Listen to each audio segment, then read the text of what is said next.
जैसे ही कानपुर प्रतियोगिता से राध्या को पुलिस हथकड़ी पहनाकर पुलिस स्टेशन ले जाती है, उसी समय प्रतियोगिता की एक जज मैडम सीसीटीवी फुटेज की जांच करने लगती हैं। फुटेज देखते ही उनके होश उड़ जाते हैं। वीडियो में साफ दिखाई देता है कि इंद्राणी मैडम राध्या के खाने में कोई केमिकल मिला रही हैं।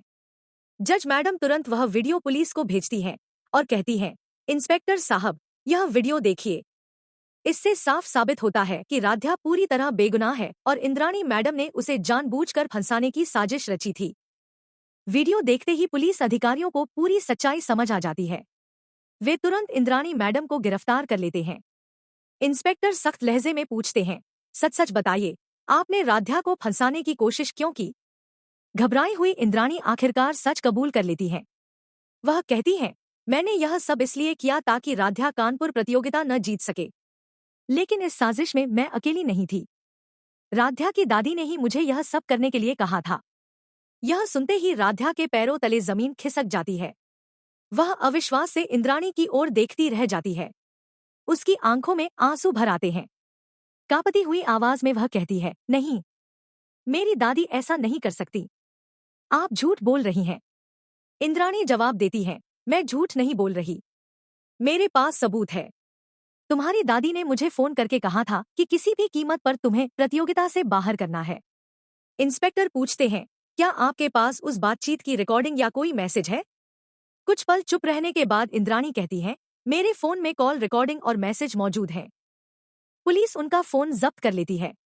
जांच करने पर दादी जी और इंद्राणी के बीच हुई बातचीत के सबूत मिल जाते हैं। इंस्पेक्टर राध्या की ओर देखकर कहते हैं, अगर ये सबूत सही साबित हुए तो इस साजिश में शामिल किसी भी व्यक्ति को बख्शा नहीं जाएगा। उधर मित्तल परिवार में सभी लोग राध्या की चिंता कर रहे होते हैं। तभी प्रथम के फोन पर राध्या का कॉल आता है। रोते हुए राध्या कहती है, प्रथम, मुझे तुम्हें एक बहुत बड़ी बात बतानी है। प्रथम घबराकर पूछता है, क्या हुआ राध्या? तुम ठीक तो हो?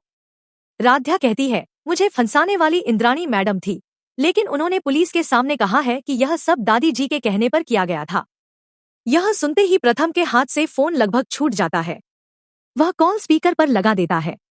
राध्या की बात सुनकर रजनी जी और ओंकार जी भी स्तब्ध रह जाते हैं। दादी जी घबराकर कहती हैं, यह सब झूठ है। इंद्राणी खुद को बचाने के लिए मेरा नाम ले रही है। प्रथम शांत लेकिन सख्त आवाज में पूछता है, अगर आप बेगुनाह हैं तो इतना घबरा क्यों रही हैं? दादी जी गुस्से में कहती हैं, क्या तुम अपनी ही दादी पर शक कर रहे हो? प्रथम जवाब देता है, मैं किसी पर शक नहीं कर रहा। मैं सिर्फ सच जानना चाहता हूं। कुछ ही देर बाद पुलिस की गाड़ी मित्तल हाउस के बाहर आकर रुकती है। इंस्पेक्टर के साथ राध्या भी घर पहुंचती है। राध्या को देखकर दादी जी चौंक जाती हैं। इंस्पेक्टर कहते हैं, हमें आपसे कुछ सवाल पूछने हैं। दादी जी कहती हैं, मैंने कुछ नहीं किया। तभी पुलिस इंद्राणी के फोन से मिली रिकॉर्डिंग चला देती है। रिकॉर्डिंग में दादी जी की आवाज साफ सुनाई देती है, राध्या किसी भी कीमत पर प्रतियोगिता से बाहर होनी चाहिए, बाकी तुम संभाल लेना। यह रिकॉर्डिंग सुनते ही पूरे परिवार के होश उड़ जाते हैं। रजनी जी दुखी होकर पूछती हैं, माँ, आपने राध्या के साथ ऐसा क्यों किया? दादी जी तुरंत सफाई देती हैं, यह मेरी आवाज नहीं है। आजकल किसी की भी नकली आवाज बनाई जा सकती है। इंस्पेक्टर कहते हैं, इस रिकॉर्डिंग की फोरेंसिक जांच होगी, लेकिन हमारे पास सिर्फ यही एक सबूत नहीं है। इतने में जज मैडम वहां पहुंचती हैं। उनके हाथ में एक फाइल होती है। वह कहती हैं, मेरे पास भी ऐसे सबूत हैं जो इस मामले की दिशा बदल सकते हैं। वह बताती हैं कि प्रतियोगिता के दौरान उन पर कई बार राध्या के खिलाफ गलत फैसला देने का दबाव बनाया गया था। उन्होंने उन कॉल और मैसेज को सुरक्षित रखा था। प्रथम गुस्से में पूछता है, दादी जी, आप राध्या से इतनी नफरत क्यों करती हैं? कुछ देर तक चुप रहने के बाद दादी जी कहती हैं, हाँ, मैं नहीं चाहती थी कि राध्या यह प्रतियोगिता जीते। जब से वह इस घर में आई है, पूरा परिवार उसी के आसपास घूमने लगा है। मुझे लगा कि अगर वह प्रतियोगिता जीत गई तो उसकी अहमियत और बढ़ जाएगी। प्रथम दुखी होकर कहता है, तो आपने एक बेगुनाह को जेल भिजवाने की साजिश रच दी? दादी जी चुप हो जाती हैं। इसी बीच इंस्पेक्टर के फोन पर एक कॉल आता है। कॉल सुनते ही उनका चेहरा गंभीर हो जाता है।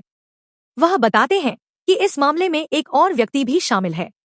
जांच में पता चलता है कि इंद्राणी ने किसी अज्ञात व्यक्ति को पैसे भेजे थे जो प्रतियोगिता से जुड़े सबूत मिटाने की कोशिश कर रहा था। उसी समय प्रथम के फोन पर एक अनजान नंबर से वीडियो आता है। वीडियो में प्रतियोगिता स्थल का एक कमरा दिखाई देता है, जहां एक व्यक्ति महत्वपूर्ण दस्तावेज नष्ट करने की कोशिश कर रहा होता है। प्रथम तुरंत वह वीडियो पुलिस को दिखाता है। इंस्पेक्टर अपनी टीम को तुरंत मौके पर भेज देते हैं। पुलिस प्रतियोगिता स्थल पर पहुंचती है। एक संदिग्ध व्यक्ति पीछे के रास्ते से भागने की कोशिश करता है, लेकिन पुलिस उसे पकड़ लेती है।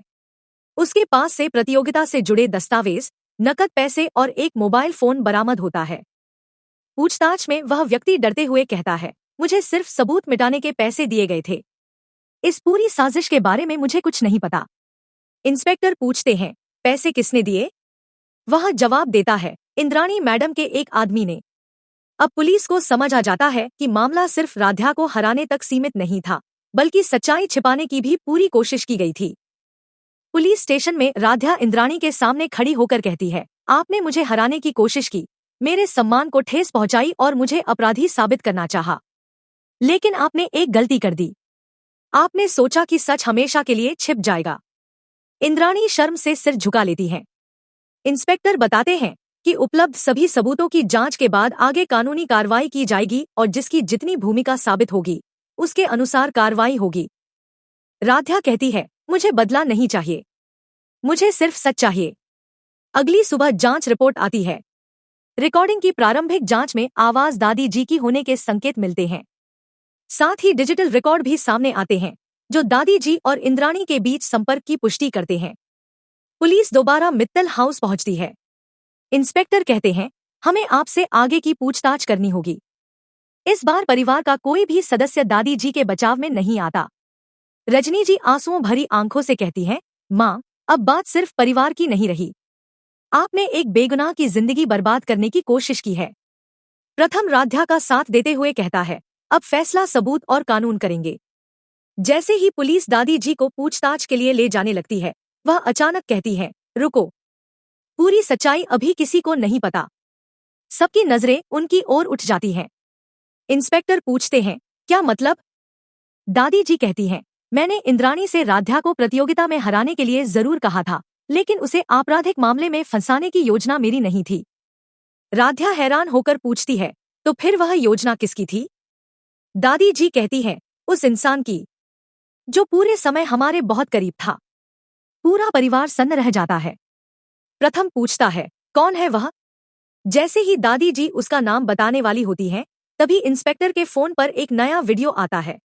वीडियो देखते ही इंस्पेक्टर के चेहरे का रंग उड़ जाता है। वह चुपचाप फोन राध्या की ओर बढ़ा देते हैं।